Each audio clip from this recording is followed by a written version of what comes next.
Hey, what's up, everybody, and welcome to today's question and answer. So we are live right now, and if you are on the channel, go ahead and press a like there. I will really appreciate it, and maybe leave a question there so we can talk about it. I have asked some of my viewers to put some questions just to see what they have on their mind, and maybe we can get some things answered.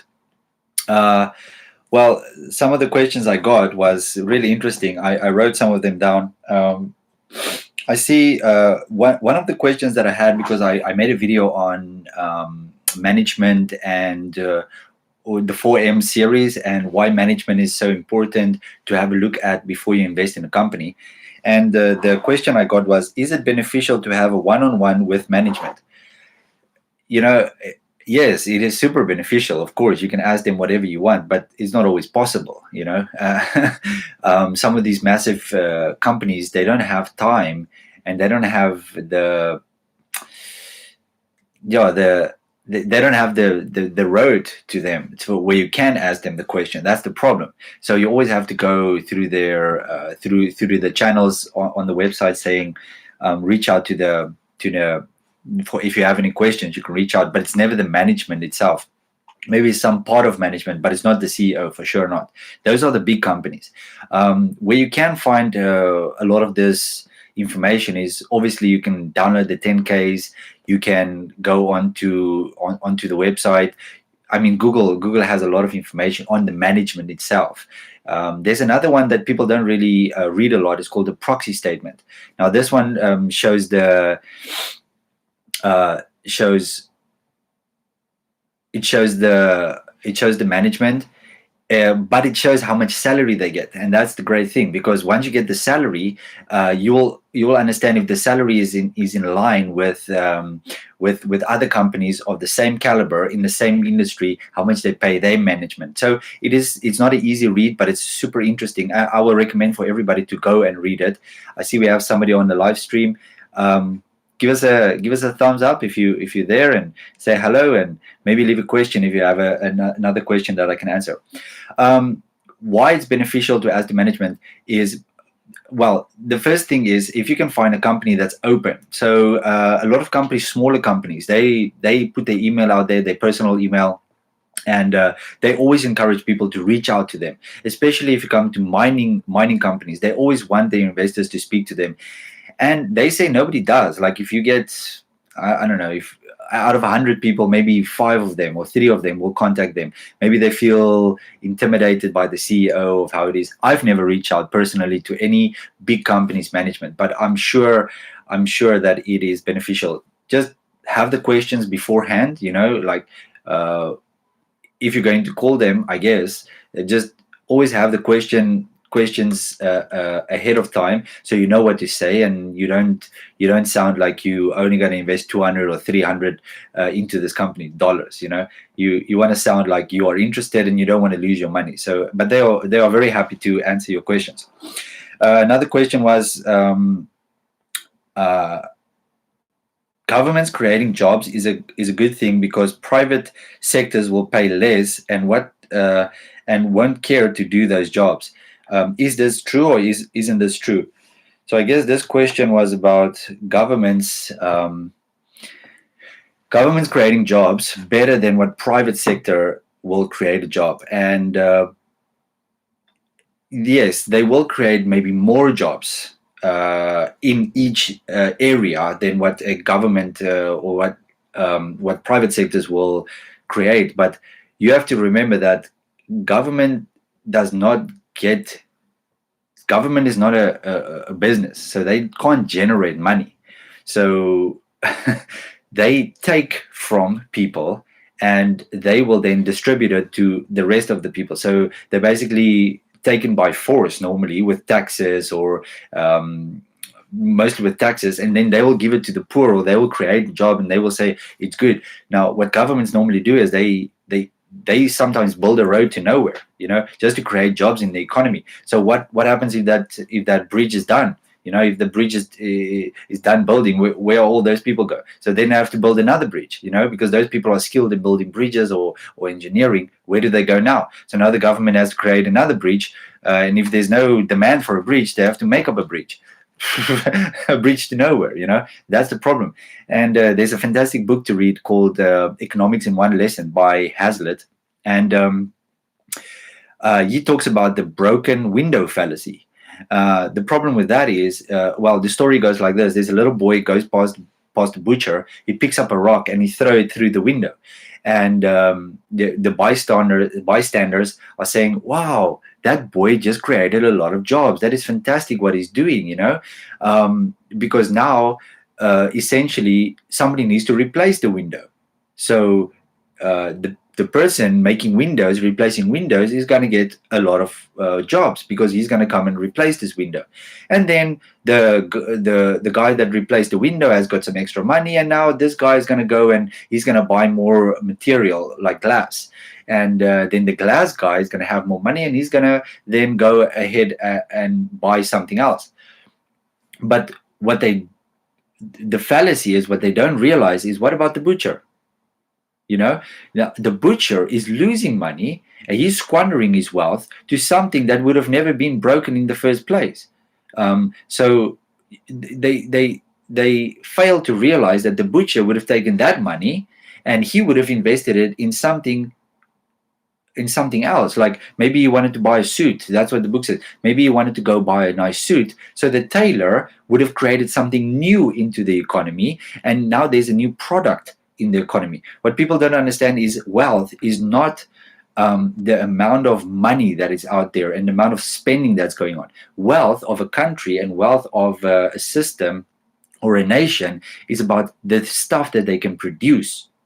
If it's tangible or intangible, doesn't matter, but you still need to produce something. And in this case, nothing was produced. Something was broken to be fixed. Yes, of course, there's a need for these type of things, and there's a a service economy. But and that's what America is running on right now, is a service economy. But the thing is, they fail to realize that the unseeable, and they don't notice that unseeable. And so I don't want to ramble too much on this, but just remember that if you can't see it, it doesn't mean that it's not happening. And it's the same thing with tax. The government is taking money from the rich or from people. They tax them, and they spend it somewhere else, and they think, oh, they're going to create some new thing, and they're going to create some jobs. But they don't see the unseeable. What about that person that got taxed? Maybe you would have used that money, because normally it's the people that's getting taxed. Obviously, they're going to create more if they didn't get taxed that much. So they will take that money, they will create more jobs. They will invest it into different in different areas. And the people say, yeah, but then they will hold on to their money, and that money will never get to be spent. No, if they take that money, and eventually they will buy something with it, they will invest something, and then they get taxed. And that's the great thing. So anyway, so my point is, governments are great at digging holes, and they take 10 people to dig a hole, and then they'll take another 10 people to fill the hole. Oh, great, 20 people have got a job, but nothing was produced, nothing productive was out there in the economy for somebody to use. So anyways, yeah, so they are good at creating jobs, but not creating production. Another question I had was, you say you traveled to 40 countries. What was the best country and why? Yes, I have traveled to 40 countries. My wife and I worked on the cruise ships, so obviously everything is shut down now, but we worked on international cruise ships, and we were art dealers. We were doing auctions, and we were traveling everywhere. And so the ship would go to an area, and we will have the whole day to spend on that island or in that country, and we will go off in the morning, and we'll walk around, we'll explore, and we'll get to know the locals and the food and the cuisine and the culture. So we got to spend a lot of time in different countries, but just for one day at a time. Now the cruise will generally go again, and we will repeat the same itinerary, and we will go to the same countries again. We'll have the same time, and we'll maybe do something else. but it's not the same as staying there for a week or 2 weeks, or staying there for 6 months. So it was a little bit different, but I would say about 10 of those countries, maybe 10 of those countries I've stayed longer than 2 weeks in. I've lived in, at the moment, I'm living in China. So my wife and I have been in China for more than 2 years now. And we just got a baby. So our baby is, at the moment, is just over 1 year old. And yeah, it's been fun. But getting back to the question, and what is the best country that I've been in and why? Yeah, that one is a bit. I guess you can't. It's like asking somebody, "Yo, what's your best color?" and they say it's blue. But if you ask them, okay, so if blue is your favorite color and it's your best color, will you paint your house blue?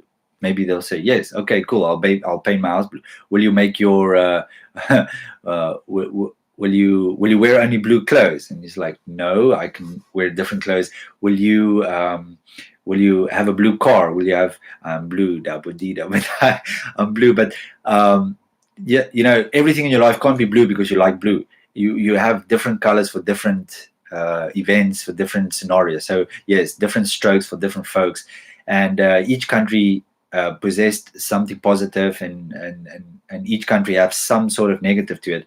At the moment, I would say the best country and the worst country is China, because I've been here for 2 and something years, and I must say the technology here is fantastic compared to where I've been in the world. Like, everything is so easy, it's easy accessible, and I mean, with the click of the button, you can get everything. They'll ship something to you. You don't even use cash here. I don't even know when last I used cash, other than everything is on an app called WhatsApp, and or Alipay, and you just scan a code, and there you go. So I guess the world is heading to this, and that is sort of a problem, because your freedom is getting taken away, because they have access to everything you do. I mean, whatever money you spend, what you don't spend. And I hear that now China's coming out with this digital yuan, digital currency. So yeah, we'll see what that's gonna what that's gonna entitle. Let me not go into that. So the country is China, and why? Because it's so easy, and I've made a life here so far. And a country close to that, I would say, is America, because I was in America a long time, and I used a lot of time in America, and it was fascinating in America. So let me get to another thing about China is super safe here. I mean, my wife can get out 10, 11 o'clock at night. Well, that time, not now with the baby, but I wouldn't have a problem. When we lived in South Africa before we came to China, there's no way that I can that I could have let my wife just go out in the street at night somewhere. I mean, the price that you will pay to allow that is crazy, because you'll feel unsafe. You'll just feel unsafe.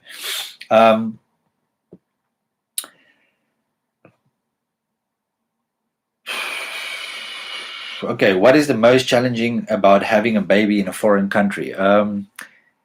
So the most challenging I would say, is the future outlook for your kid, because everything is working differently. Everything has a different.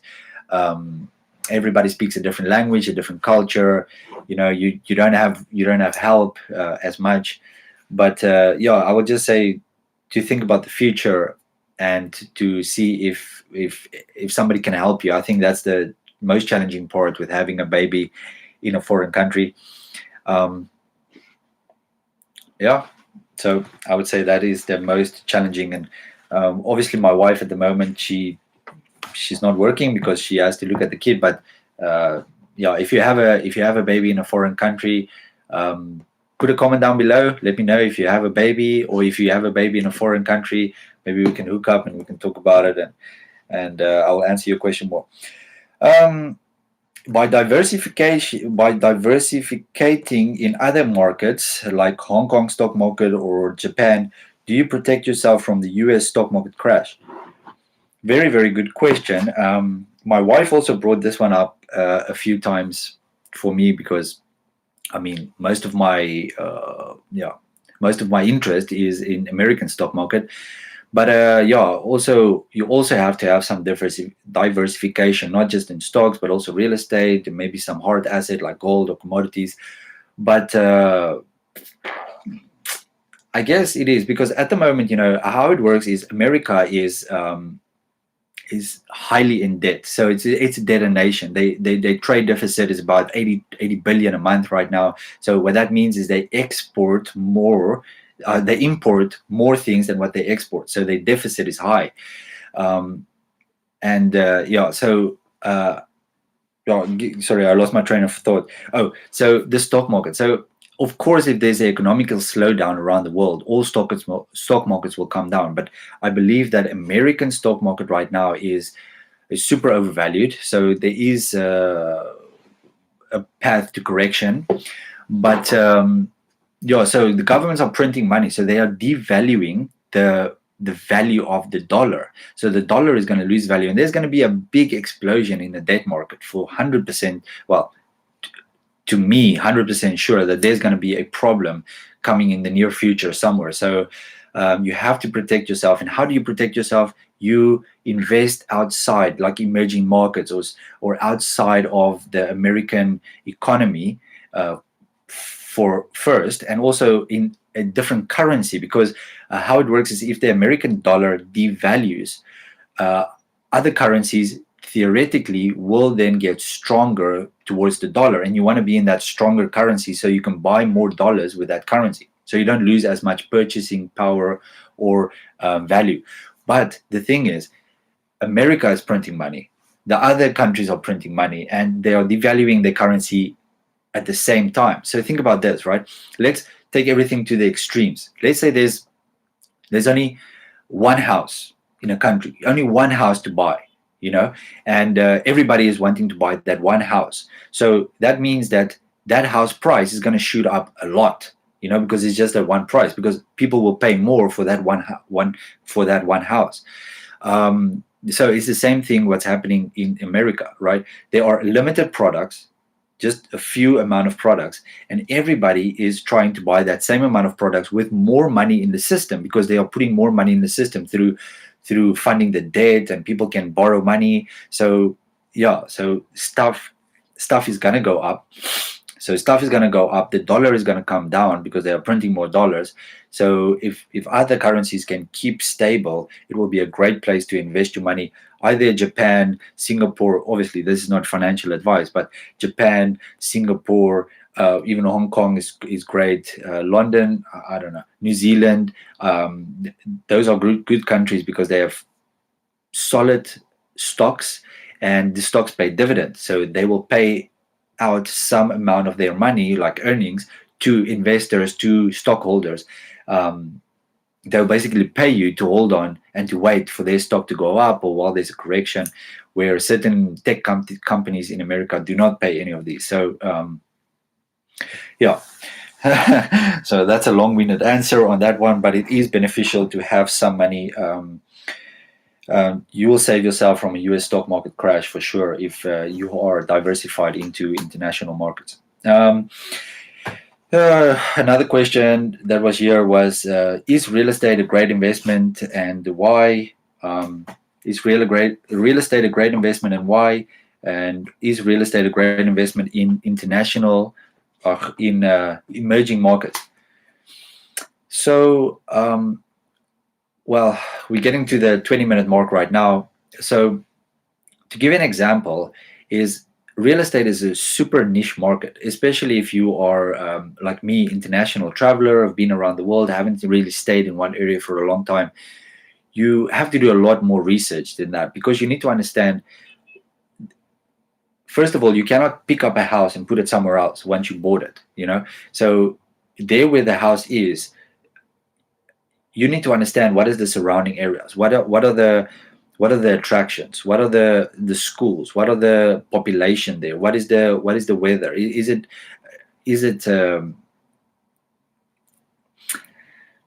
how do I, sorry, I forgot the word now. But is it is it likable? Let's put it like that. Is it likable for somebody to want to be in that area? Because obviously the value is going to go up. So that's one thing that you need to know about real estate. And how do you do it? You do research. You live there. You stay there. You walk the streets. You speak to people. So you have to do boots on the ground research while you are in this place. And so that's one thing about real estate. You need to do your research. And second of all, if you want to buy real estate for investment, obviously you need somebody to take care of that investment. You need to understand the tenants, or you need to see if the tenants are happy. Maybe if something breaks, you need to fix it. So you need maintenance. So you need a property manager. So you need a great team. And to build that team, you need to speak to people, and you need to be in that area. So that is the second thing. You need a great team to invest in real estate. So yeah, have I invested in real estate? I don't. I would love to. I'm looking into it right now. I'm trying to figure out what markets will be stable. It's going to be good for the future. Obviously, real estate is a good investment because you can't print it anymore. But is it good in South Africa, where I'm from? They're talking about, obviously it's good, but they're talking about expropriation of land without compensation. So that means they're going to take your property without giving you money for it. So you have to be selective where you want to buy it. I mean, millions of people have property, of course, but the minority of people that have properties are, you just need to be careful when it comes to property in countries where you don't live in. That is the only advice that I can give you, and that's the advice that I give myself. And will I invest in properties future? I hope so, soon. Where? I don't know. So I can't give you too much answers on the property because I don't really have property, but I'm doing a lot of research in property. I guess those were all the questions that I had here. If you have any other questions that you want me to answer, or that we can talk about, maybe just put it down on my videos down below. We are trying to reach 10,000 subscribers before the end of the year, so please jump on board. I would really appreciate that. Go ahead and have a look at all the other videos. If you find some value in it, go ahead and subscribe to the videos. Let me know what I can change, what I can do better, and what you want to answer on. And that is the most thing. What value can I give to you as a viewer? I would really appreciate your feedback. That will be fantastic. And thank you so much for watching. I'll see you in the next question and answer. I'm on my way now to go do some paperwork. Have a good day, and I see you in the next video. Bye bye.